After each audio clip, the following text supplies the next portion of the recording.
Je ne sais pas si vous avez suivi l'information cette nuit, mais il y a eu une nouvelle tuerie aux États-Unis. Donc, il y a eu un jeune hispanique qui s'est introduit dans une école qui recevait des jeunes enfants.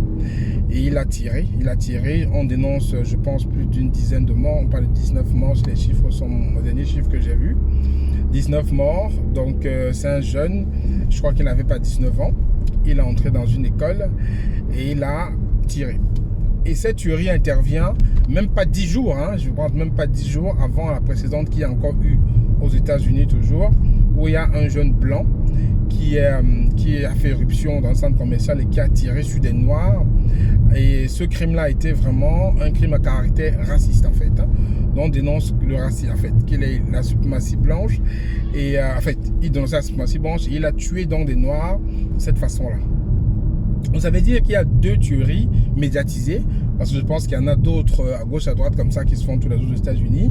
Mais il y a eu deux tueries médiatisées en même pas 10 jours où il y a des personnes qui ont perdu la vie de façon atroce. Déjà pour la tuerie, en fait, il n'y a pas une tuerie qui dépasse une autre, mais déjà pour ceux qui ont perdu de loin ou de près des personnes dans cette tuerie-là, j'adresse mes sincères condoléances en fait. Et en tant que parent, pour la tuerie de ce matin, je n'imagine pas, en tant que parent, je n'imagine même pas un seul instant d'avoir son enfant qui sort le matin, qui va à l'école et qui ne revient pas le soir parce qu'il y a un dingo qui est venu tirer dans la foule qui est venu tirer comme ça et qui a pris sa vie. Je n'imagine même pas, donc je ne vais me pas mettre à la place, mais j'imagine la douleur des parents qui auront perdu des enfants dans cette situation-là. Qu'est-ce que ça peut être douloureux. Donc je les adresse mes sincères condoléances. Mais au-delà de ça, je veux qu'on parle en fait de la violence qu'il y a dans la société. Je veux qu'on parle de la violence aujourd'hui qui est présente dans la société. C'est vrai qu'aux États-Unis, déjà, il y a un lobby des armes qui est très puissant. Les États-Unis, c'est déjà qu'un pays d'armes, ça il faut le dire. C'est un pays où les armes, qu'on souvent voit ce qui se passe, les reportages, les armes, on peut les avoir comme des baguettes de pain, pour faire simplement. Les armes circulent partout. Le lobby des armes défend le fait que les gens puissent utiliser les armes de façon aussi simple, c'est-à-dire les stands de tir. En fait, il y a même des concours de tir partout. Donc, déjà, il y a un lobby des armes qui est très puissant aux États-Unis, qui va faciliter l'accès aux armes à plusieurs personnes. Et plusieurs sénateurs, même le président américain actuel, Joe Biden, a dénoncé ça, a dénoncé le lobby des armes. Et ils veulent s'attaquer à ce lobby-là, mais ils sont tellement puissants que je ne sais pas s'ils vont arriver à réguler ce créneau. Donc, premier point, c'est que le fait d'avoir accès facilement aux armes rend justement la société un peu plus violente. Parce que si on sait qu'on a accès à l'armement facilement, on peut se dire, voilà, si un truc ne va pas, j'ai accès à un fusil, je peux me faire violence, je peux me faire justice, je peux tirer sur les gens comme ça facilement. Le deuxième point, c'est que les États-Unis en eux-mêmes sont de gros vendeurs d'armes à l'étranger. J'ai lu encore un article là qui dirait que justement pour la guerre Russie-Ukraine, vu qu'on sait tous qu'ils se font une guerre par procuration en ce qui se passe en Russie, c'est pas une guerre Russie-Ukraine, c'est une guerre Russie contre, on va dire, l'Occident, y compris l'Europe et les États-Unis. On dit seulement les États-Unis ont vendu plus de 4 milliards d'armes, 4 milliards de dollars d'armement à l'Ukraine pour cette guerre. Ça veut dire en fait que le lobby des armes, au-delà d'être puissant localement, rapporte beaucoup d'argent aux États-Unis par les ventes étrangères et par l'exportation d'armes. Non seulement pour la Russie et l'Ukraine, c'est 4 000. La Russie, en fait, à l'Ukraine, ils ont livré 4 milliards d'armes. Après, on ne compte pas les autres conflits dans lesquels ils sont impliqués par procuration. Les conflits au Yémen où ils arment les personnes, les conflits en Afghanistan où ils ont dépensé pas mal d'argent sur les armements. En fait, tous ces conflits-là, ça veut dire que le business de l'armement, c'est un business qui rapporte beaucoup d'argent aux États-Unis, qui est très juteux. Et quand ils disent qu'ils vont réguler, qu'ils vont peut-être influencer ces lobbies, ça fait des années qu'ils essayent. Barack Obama a essayé il s'est cassé les dents. Beaucoup de personnes ont essayé de réguler ce lobby-là. Ils ne sont pas arrivés. Mais au-delà du fait que ces lobbies-là soient puissants, comme je dis, je veux qu'on s'interroge sur le fait que la société soit tellement violente. Aujourd'hui, même pas seulement aux États-Unis, même en France, même en Afrique, même partout, on voit aujourd'hui la violence que la jeunesse a. Combien de fois on a déjà vu des personnes, des reportages en fait, ou des trucs qui se passent dans les collèges, les lycées en Afrique, où on voit des jeunes aujourd'hui qui poignardent des professeurs.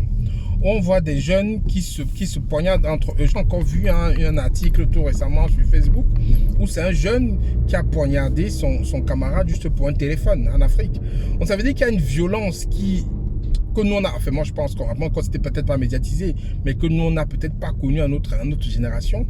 Aujourd'hui on va voir des jeunes de 12 ans, de 13 ans, tous des jeunes de rien du tout, oser même bagarrer avec les professeurs dans des classes. Donc, à qui la faute en fait? À qui la faute? À qui la faute? À ce qui on peut donc impacter ce regain de violence?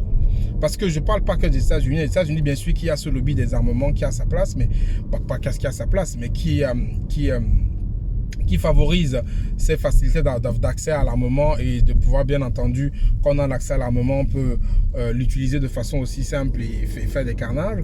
Mais même en France, on voit des violences qui sont un peu plus faciles, qui sont un peu plus simples. En Afrique, encore, c'est pareil. Donc, à votre avis, à quoi est donc dû ce regain de violence? Pourquoi ces jeunes-là, aujourd'hui, sont si violents? Quand je vois aux États-Unis les 2 personnes qui ont fait des tueries, qui sont médiatisées, les 2 n'ont pas 20 ans, c'est des jeunes.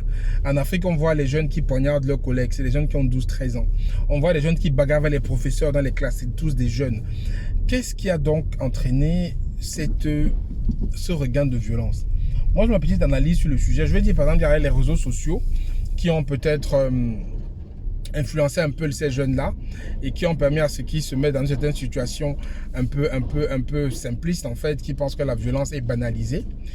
Et de 2, il y a aussi le fait que ces jeunes-là ont un peu perdu certains repères. Ils ont perdu un peu certains repères. Il n'y a plus vraiment de respect. Il n'y a plus vraiment de respect pour l'autre, de respect pour l'élève, de respect pour l'autorité. Parce que quand on voit un jeune qui arrive à bagarrer avec son professeur à l'école, ça veut dire qu'il a complètement perdu le respect pour l'autorité. Et derrière aussi, il y a bien entendu les familles aussi. Hein, ça, on ne va pas le dire, on ne va jamais dire ainsi que l'éducation se fait dans la famille. Et on doit sensibiliser nos jeunes à être pacifiques, à être tolérants, à prôner le vivre ensemble, à vraiment éviter d'aller dans cette escalade de violence pour éviter d'avoir des carnages comme ce qu'on a connu aux États-Unis pendant cette nuit. Donc encore, j'adresse mes condoléances aux familles attristées, aux personnes de près ou de loin qui ont été touchées par ce drame-là. Et j'espère que les États-Unis, dans les mois à venir, vont vraiment prendre ce problème à bras le corps et essayer vraiment de réguler ce domaine des armes pour qu'on évite à l'avenir d'avoir d'autres catastrophes comme celle qu'il y a eu cette nuit. Donc mettez-moi en commentaire ce que vous en pensez par rapport à cette fusillade-là, par rapport à la violence de la société aujourd'hui, par rapport à ce secteur de l'armement qui est vraiment grandissant, par rapport à ce business de la mort que j'appelle. C'est pas le business de l'armement, c'est le business de la mort parce qu'on vend des armes pour tuer. On ne vend pas des armes pour faire des pains au chocolat ou de la pâtisserie. Quand on vend des armes, c'est pour faire la guerre. On fait la guerre, c'est pour tuer.